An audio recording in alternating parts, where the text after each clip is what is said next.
Hi, Patrick. I'm so delighted to speak with you today about culture measurement because in my experience as an HR practitioner, there aren't that many people who have consistently measured culture health and reported on it to the level of sophistication that you have. So really pleased that you're here with us today. We're going to talk about the best approach to culture measurement.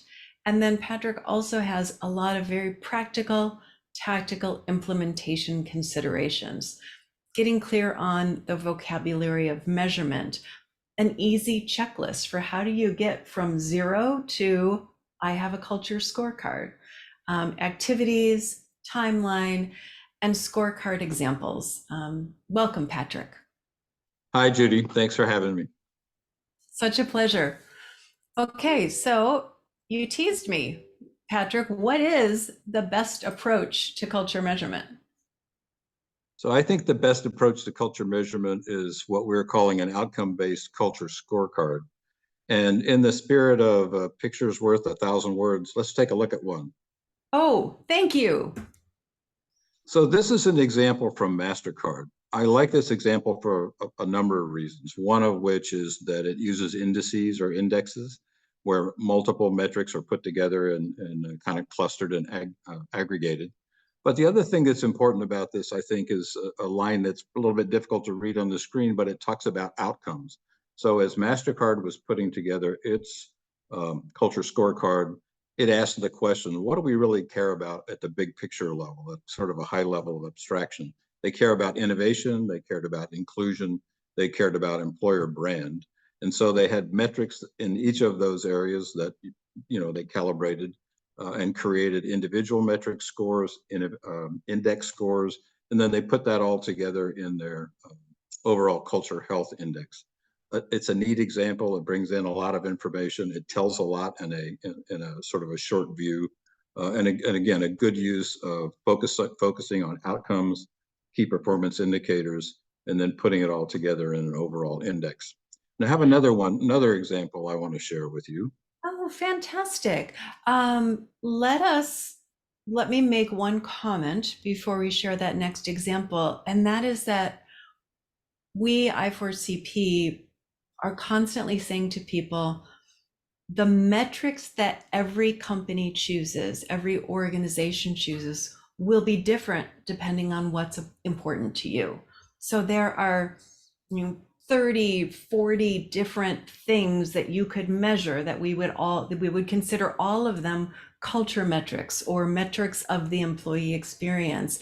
And this Mastercard example is I like a really good one because they've said it's innovation, inclusion, and employer brand. And within those, they have four, maybe five components. So let's say they've chosen a dozen of the, say, 40 or so that anyone could measure. And they've come up with the culture health index that's right for them, but might be different for someone else. Yeah, it's really a good point. Often when we start down this path with an organization to put together their culture scorecard, we start with kind of seven, what I call the culture seven, which are seven high level outcome areas, each of them supported by their own metrics. So we end up with that list of 40 you talked about. But part of the role of creating, or the task of creating a scorecard, is selecting what's right for my company. And Mm. clearly, if you're a manufacturing company, or if you're a company where safety is a critical issue, or if you're an innovation-based company where patents, those sort of things are a big issue, though your metrics are going to be different based on your company. Makes perfect sense. So, Patrick, you've really made me curious now. This next dashboard that you have to show us is far more detailed. Totally. So what we're looking at here is a culture renovation dashboard prototype that my colleague April Leff and I built for I4CP to share with our member organizations. And basically what you have on the right-hand side are the KPIs, or the outcomes that we cared about, and some of the Mhm. metrics that we're going to use. There's an introductory section which talks about what the dashboard is useful for. It's kind of an educational piece for people that receive the dashboard. We also put in, again, as a sort of a beginning or a stage setting, maybe foundational basis for the dashboard, the purpose statement for the organization, some company values, and then some of our culture goals. But then as you get into the dashboard, what you see is that the outcomes and the measures and the metrics all are shown, and they're shown in ways that are visually appealing. We've got lots of information behind what shows up here. This particular platform is built on a Smartsheet in Smartsheet, which allows us to link data sources to the view that you're looking at. And so if you want, you could actually go and click on some of the links and it takes you to the source data, particularly for survey data, for data that's on turnover statistics, that sort of thing. It's nice to be able to go to the source data. But you get a very holistic view as you go through both trend data. You can look at Net Promoter Score. You can look at particular demographics of the organization and see see how people in those groups responded. Here in this area I'm looking at right now, or we're looking at right now, where it talks about viewing the scorecard. Those are links that take you to the data that support the various polls. Specific pulse surveys on capabilities, agility, work from home, et cetera. Totally. So, to get to your initial question is, what does it look like? Well, what it looks like in this particular case is we created a worksheet for sort of the behind the scenes, which I'll show you in a minute, to then build this more colorful, very easy to communicate, collaborate for looking at the data, which has lots of information in it all put together. One of the nice things in HR is there's a ton of things that you can measure. That's good news and bad news. The bad news is sometimes there's so much to measure, you don't focus on the important things. What we want to do with this dashboard is really lever in on what are the important things. And so talent attraction, inclusion, you can see the dashboard loading as we go through with the data from your organization. Nice. Productivity, there's multiple measures of productivity. That's one of the tougher ones, but revenue per employee is one of them. Workforce well-being, again, measures and metrics there, things that you can track. This is a very flexible platform. As companies make choices for what's important to them, they can visualize it through bots, et cetera, widgets, and put them on the platform. It is so helpful to start with the end in mind, to see an example like this. And I'm imagining that many people have stopped and started the video while you've been talking, so they can really hone in on the one piece that piqued their interest. Thanks, Patrick, for this quick glimpse at what the end result looks like. Now let's return to how do we get there from here? Okay, Patrick, let's go back to your initial definition. The best way to implement culture measurement is to create an outcome-based scorecard. You just showed us a number of different examples of outcomes. But remind me again, why focus on outcomes in my scorecard and not activity? Yeah, it's a great question. There's a lot of ways to measure culture. And I think measuring culture is not a precise science. So the organizations have the opportunity to choose what they want to focus on.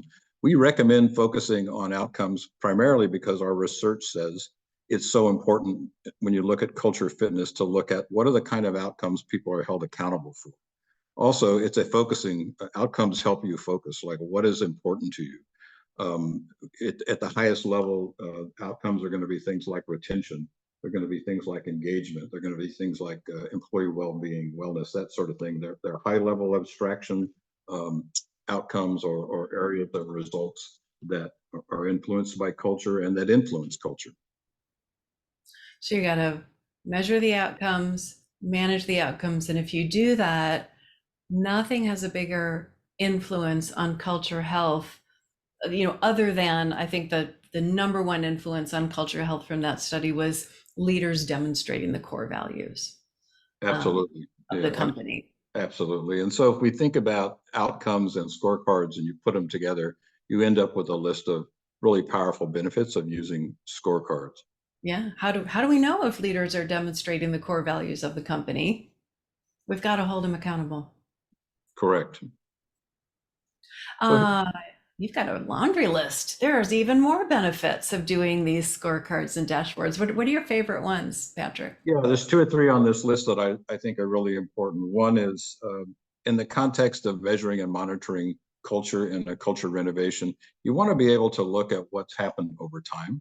And so identifying what there are the important outcomes, what are the measures and metrics, putting them in a scorecard and being able to look at them quarterly, use them as the basis for making decisions, that sort of thing are really important. The other thing that I think is really valuable about outcomes, and there are a number of things, but the choices that you make of the areas to focus on send a message to the organization. They signal what you think is really important. I think in one of our earlier conversations, you said something like what gets measured matters, Mhm. it gets managed, that sort of thing. And so the areas that you choose as outcomes in your dashboard really do signal and tell the organization, hey, pay attention, this is really important to our success. Absolutely. And in fact, when I was putting together our toolkit on how to hold leaders accountable for those employee outcomes, one practitioner said to me, we put the employee experience data on the exact same scorecard that was gone over every quarter for align leaders' operational metrics. And so your business metrics are your employee experience metrics. They're all business metrics. And I think to view them that way, like you said, it really tells the organization what's important. I appreciate that you have a slide here with some measurement vocabulary because a lot of us are new to this whole conversation about KPIs and um, what's the difference between a target and a benchmark. So, what do you think people most frequently misunderstand when they're building their own vocabulary for measurement? Yeah, it's another great question. I don't think, Judy, that it's so much misunderstanding. It's more like lack of consistent vocabulary to talk Uh, about things that people understand. I've had this discussion numerous times with members, as particularly as we begin, is everybody has a lot of enthusiasm about the topic. They're talking away, and often it seems like there's some confusion about what are we really talking about. And I'm a big vocabulary guy. I like it when we define on the front end a set of terms, and sometimes I don't care exactly how the definitions come out as long as we're consistent in using them. In the presentation that we're doing today, and as we work with members to build dashboards, this is the vocabulary that we like to use. Business and people outcomes that are important to measure and monitor, we call KPIs. mhm, Not dissimilar to what other measurement systems use. How mhm, you measure those KPIs, we call metrics. The data sources that provide the metrics, the data for those metrics, we're referring to as data. You mhm, mentioned about targets, benchmarks, et cetera. The goals are the targets, or goals and standards to meet and exceed. The goals are the targets. The benchmark tells you what do others do? What did we do historically? What do we compare ourselves to? And frankly, a lot of times they tell you what good looks like in your industry or your, in your history. And then mhm. results, that's the performance, actual performance compared to benchmark, compared to target.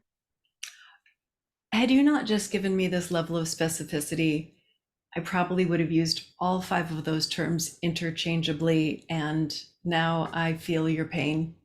I understand why it's so important. Why it's so important if you're going to go down this path to be clear on what you mean by these terms.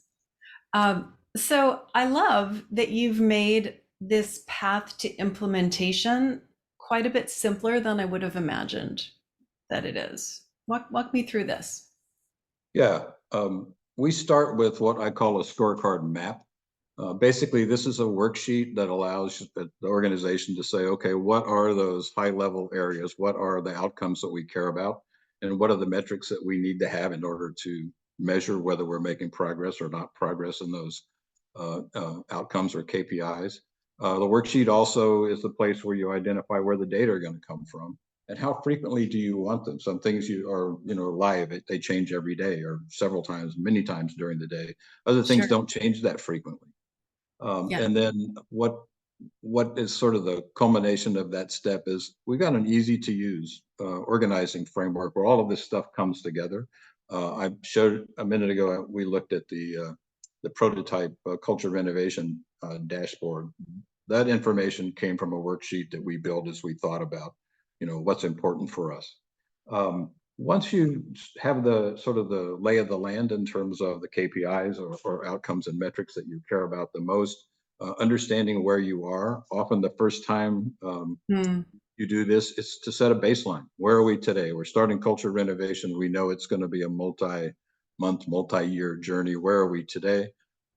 What do the benchmarks say? All of that gets documented. Where have we been historically? What's our legacy performance? So that goes into that worksheet as well. It all goes into your scorecard, and then the data and insights come out of looking at what's on the scorecard and the results that you have. Mm-hmm. Often the most fun part of this process is after you sort of go through the kind of heavy lifting work to create your scorecard, it's bringing it out to leaders, HR leaders, business leaders, and say, okay, this is where we were 1 quarter ago. Here we are today. This is what's in the future. This is, you can see the gap or the goal, the target, that sort of thing. Mm. I compare that to a story that I was told recently about an HR department who only does an annual survey, and they keep all the data to themselves. So they don't distribute the results of the survey. And then when it's time to improve things like retention, it's just delegated to HR. Well, you haven't been sharing the data. Nobody else feels like they own the data. If it's your data, then it's your problem to fix. So it really makes a lot of sense. And the other thing, Patrick, that I'm thinking as I think about this 3-step process, is it smarter to just choose a few KPIs and metrics and go through the entire process and start sharing them out with people than to say, wait until you have like Mastercard had 12 items that they were measuring on their culture dashboard. At what point do you just say, it's better to get out there with a few metrics than it is to wait until we've got every single thing? Yeah, our experience is, and I think this is pretty universal, most organizations are already measuring turnover because they care about retention. They're already Mm-hmm. measuring, I think 70 or 80% of all organizations above a certain size, 1,000 employees or whatever, do employee surveys. So they're already looking at aspects of employee experience. So I'd say it isn't like we're starting a journey of looking at culture outcomes. Most organizations are doing something like that. What they haven't done is continue to sort of broaden it out to get a more holistic view. Yeah. You probably couldn't read it in that Mastercard example, but they had business metrics in there as well, business outcome metrics. And so I think the answer to your question is you build this over time. It's like you start with where you're at. You go ahead and you can use the worksheet format with only a couple of KPIs. You can add another. It's generally a kind of a when are we ready? Sometimes the data aren't available for you and you have to do some work to API them in or to, in some cases, even to create them to measure what you want to measure. So it's a journey and you build and it gets better through iteration. Mm-hmm. I like that. That feels much more doable. Ah, this is the worksheet you were telling me about. So you put together a worksheet that allowed you to imagine what you want in your dashboard? Yeah, and this is a, I just everybody should know this is an illustration, right? So Sure. on the left-hand side where we talk about our outcome KPIs, retention, talent attraction, employee experience, as I mentioned, we have like 7 categories that we recommend people start with. Each of those outcome KPIs has metrics, and there are lots of metrics. And sometimes, as you pointed out earlier, the metrics are industry specific or they're even company specific. And so you identify, this is important to us. How do we measure it? The source and the cadence talks about where are those data going to come from? And how frequently do we want to collect them? Is it something that we plug into and we get constantly, or is it something that we're going to do, a quarterly pulse survey and we'll pull that in? The target and the benchmarks, again, sometimes Mhm. where you started with is where you are today, which is your baseline. But in other cases, you've been working at this for a while. You know what the right number is that you're shooting for in terms of benchmark or better.